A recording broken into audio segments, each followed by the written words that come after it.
గారు, శ్రీనివాస్ గారు, నందన్ గౌడ్ గారు, నలగామ శ్రీనివాస్ గారు, ఆంజనేయులు యాదవ్ గారు, వీళ్ళందరూ ఈ ఎన్నికల్లో నిలబడాలని మీ ఆశీర్వాదం పొందాలని చెప్పి వాళ్ళు భావించిండ్రు. కానీ ఇంతలో నేను వచ్చిన మా మిత్రుడు రామ్మోహన్ గౌడ్ గారు, అదేవిధంగా శ్రీనివాస్ గారు, సాయిబాబా, మహేష్, సురేష్ యాదగిరి, మా 9 మండలాల అధ్యక్షులు మధుసూదన్ గారు, అశోక్ గౌడ్ గారు, శ్రీనివాస్ రెడ్డి, రమేష్ గుప్తా, రమేష్ యాదవ్, శ్రీకాంత్, రవీందర్ రెడ్డి, మహేష్ గౌడ్, మహేష్ యాదవ్, నరేంద్రాచారి, ఇవాళ చాలామంది జైనీయులు వాస్తవంగా ఈ గడిబిడిలో అందరినీ వేదిక మీదకి పిలవలేకపోయినాం, జైన్ చేయలేకపోయినాం.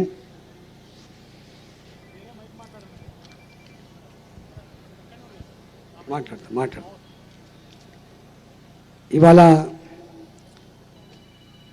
ఈ జైనింగ్లో కాంగ్రెస్ సమన్వయ సమితి రాష్ట్ర సభ్యులు జశ్వంత్ రెడ్డి గారు, గడిపల్లి భాస్కర్ గారు, టేకులపల్లి రామరెడ్డి గారు, పెద్దిరెడ్డి వెంకరెడ్డి గారు, వీళ్ళ డిజిగ్నేషన్ చెప్పట్లేదు ఎందుకంటే వాళ్ళ గురించి మీకు తెలుసు కాబట్టి, నరసింహారెడ్డి గారు, రాజిరెడ్డి గారు, సుభాష్ చంద్రబోస్ గారు, రామచంద్రాచారి గారు, భిక్షపతి గారు, హైదర్ గారు, అనూప్ గారు, సత్యనారాయణ గారు, ప్రశాంత్ గారు, రాజేశం గారు, శ్రీనివాస్ గారు, పూల సత్యనారాయణ గారు, వీరితో పాటుగా ఇంకా వందల మంది మాజీ సర్పంచులు, మాజీ ఎంపీటీసీలు, వివిధ హోదాల్లో పనిచేసినటువంటి నాయకులందరూ కూడా ఉన్నారు.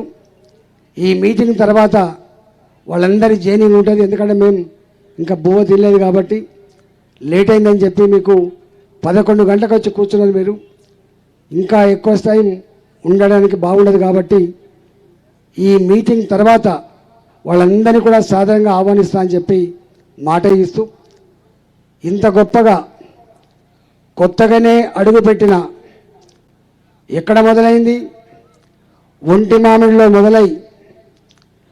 మామిడిలో మొదలై మలుగులో తిలకందిద్ది వరగల్ సరస్వతి ఆలయంలో పూజలు చేసి ఇవాళ ప్రజ్ఞాపూర్లో సిగమెత్తినట్టు డప్పులతో, ఒగ్గు డోలతో, మంగళ హారతులతో, బతుకమ్మలతో స్వాగతం పలికి కేరింతలు కొట్టి అన్నా మేమున్నామని ఆస్వాదించినటువంటి మా ఆడబిడ్డలకి, మా యువకులకు, మా నాయకులందరికీ కూడా శిరస్సు వంచి నమస్కరిస్తున్నా.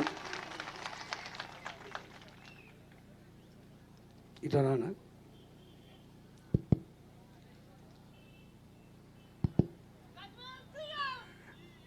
ఇక్కడ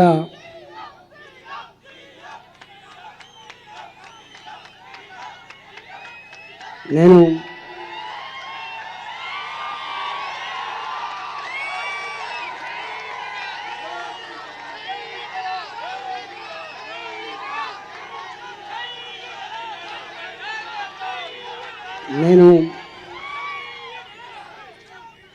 ఇక్కడ ప్రాంతానికి కొత్త కాదు. వాస్తవంగా నేను 1992లో మొట్టమొదటిగా బతికొచ్చింది వరగల్ గ్రామం నాది.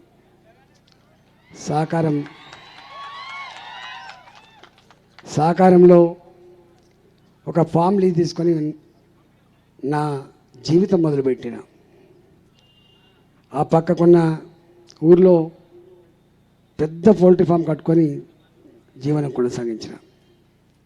శిలాసాగర్లో, రిమ్మనగూడలో,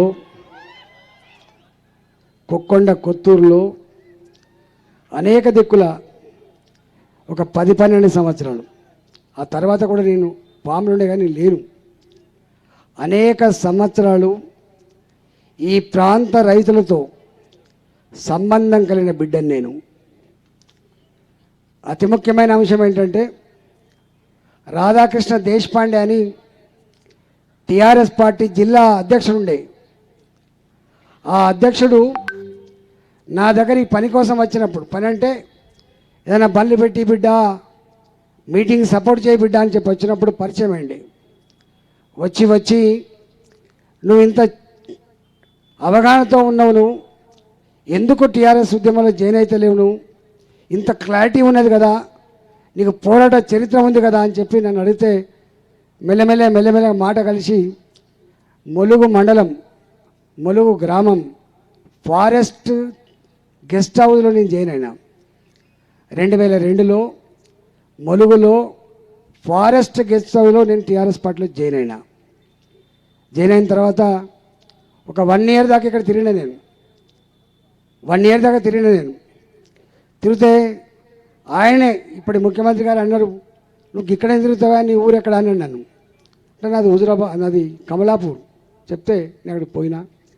20 సంవత్సరాల కాలం, 20 ఏళ్ళ కాలం మీ కళ్ళ ముందు పెరిగిన బిడ్డను నేను. నా చరిత్ర నేను చెప్పుకోవాల్సిన అక్కర లేదు. నేను కొత్త కాదు, నా మాటలు కొత్త కాదు. సందర్భం వస్తే ఈ బిడ్డ ఎటువైపు ఉంటాడో అవన్నీ చూసిన వాళ్ళు కాబట్టి ఆ జోలికి పోను నేను. 2014 వరకు తెలంగాణ ఉద్యమంలో మా పాత్ర ఏంటో ఆనాటి సమైక్య రాష్ట్ర శాసనసభలో ముఖ్యమంత్రులతో ఏం కొట్లాడినామో అదంతా తెలంగాణ ప్రజల గుండెల్లో సజీవంగా ఉంది అని చెప్పి నమ్ముతున్నా. ఇప్పటికి నేను చాలాసార్లు నీ మధుర క్షణాలు ఏంటి అని చెప్పి అడుగుతారు. అప్పుడప్పుడు నీ మధుర క్షణాలు ఏమని చెప్పి అడుగుతూ ఉంటారు. మనిషికి గుర్తుండే జ్ఞాపకాలు ఏంటి అని చెప్పి అడుగుతుంటారు. నేను చెప్తా ఎప్పుడు, నాకు మధుర క్షణాలు, నాకుండే తీపి జ్ఞాపకాలు ఆనాటి ఆంధ్ర శాసనసభలో నా తెలంగాణ ఆత్మ గౌరవాన్ని ఒక 3 గంటల పాటు ఆవిష్కరించిన క్షణాలే నా మధుర క్షణాలు అని చెప్తా. నాకు ఒక తెలంగాణ బిడ్డ 78 సంవత్సరాల మహామేధావి ఆయన, ఒక రచయిత, ఒక ప్రొఫెసర్గా ఉన్న ఆయన నాకు సన్మాన పత్రం ఇచ్చిండు. బిడ్డ, నీ ముఖాన్ని డైరెక్ట్ చూడలే, టీవీలలో చూసిన నేను, నీతో నాకు పరిచయం లేదు, కానీ నీ గురించి ఒకటి రాయాలనిపించింది, రాసి నీకు ఇస్తున్నా అని చెప్పి ఇచ్చినప్పుడు, అది చదివినప్పుడు కళ్ళకి వెళ్ళి నీళ్ళు వచ్చినాయి. ఎందుకంటే ఆయన అందులో ఒక మాట రాసిండు, అంటే మా పోరగాడు కూడా, మా తెలంగాణ పోరగాడు కూడా గింత గొప్పగా మాట్లాడతారని చెప్పి ఇప్పుడు అనుకోలే బిడ్డ అని చెప్పిండు ఆయన. అట్లా అనేక ఉదంతాలు ఉన్నాయి. 2004లో నేను ఎమ్మెల్యే అయిన తర్వాత తెలంగాణ ఉద్యమాన్ని ఎట్లా ఆవిష్కరించినామో అణగారిన వర్గాల జాతుల సమస్యల మీద కూడా అట్టనే గొంతెత్తిండు ఈ బిడ్డ. ఇందిరా పార్క్ దగ్గర ఎవరు టెంటేసి నాకు ఈ సమస్య ఉందని చెప్పి వాళ్ళు ఉద్యమం చేస్తే ఆ ఉద్యమానికి గొంతు అయిన బిడ్డ ఈటల గుర్తుపెట్టుకోండి. అదంతా ఒక చరిత్ర. తెలంగాణ ఉద్యమంలో మేము ఆర్టీసీ సంఘాన్ని పెట్టినాం మా అశ్వత్థామ నాయకత్వంలో. తెలంగాణ ఉద్యమంలో మున్సిపాలిటీ కార్మికుల సంఘం పెట్టినాం మేము. ఆ ఆర్టీసీ అతి తక్కువ కాలంలో విజయం సాధించింది, మీకు తెలుసు. నా మున్సిపల్ కార్మికులు గోపాల్ నాయకత్వంలో అతి గొప్ప విజయాన్ని సాధించారు. తెలంగాణ వచ్చిన తర్వాత ఆ మున్సిపల్ కార్మికులు, అయ్యా మా ముఖ్యమంత్రి కదా మీరు, తెలంగాణ వస్తే మా బతుకులు బాగుపడతాయి కదా అని చెప్పి భావించి వాళ్ళు సమ్మె చేసిండ్రు. మొట్టమొదటి సమ్మె 2015లో మున్సిపల్ కార్మికులు మా జీతభత్యాలు పెరగాలని, మా బతుకుల్లో వెలుగు నింపాలని సమ్మె చేస్తే నా రాజ్యంలో సమ్మెకు ఆస్కారం లేదు, ఇచ్చేవాడిని నేను, పుచ్చుకునేవాళ్ళు మీరనే పద్ధతిలో 1700 మంది కార్మికులని ఒక కలంపోటుతో తీసేసిన చరిత్ర కేసీఆర్ది మాత్రమే అని చెప్పి మనం చేస్తున్నాను. ఆనాడు కార్మికులు వచ్చి ఏడ్చిండ్రు. మనిషి చచ్చిపోతే ఎట్లా ఏడుతారో గట్ల ఏడ్చిండ్రు. అట్లా ఏడ్చినప్పుడు అయ్యా ఈటల రాజేందర్ గారు అయిపోయిందా, మీరు మంత్రి పదవిలో అనుభవిస్తాను, మీరు బాగుపడ్డారు, కానీ మమ్మల్ని మాత్రం తీసేస్తారని చెప్పి ఏడ్చినప్పుడు మేమన్నా నేను ఇప్పుడు మంత్రిని, ఇప్పుడు మీ దగ్గర రావద్దని అని చెప్పి అంటే వాళ్ళు క్వార్టర్కి వచ్చి అన్నారు మంత్రి పదవి ముఖ్యమా, మా పేదల బతుకులు ముఖ్యమా అని చెప్పి సవాల్ చేసినప్పుడు మంత్రి పదవి కంటే కూడా నీ బతికే ముఖ్యమని చెప్పి వాళ్ళ పక్షాన్ని నిలబడ్డ బీటీటీలో గుర్తుపెట్టుకున్నాం.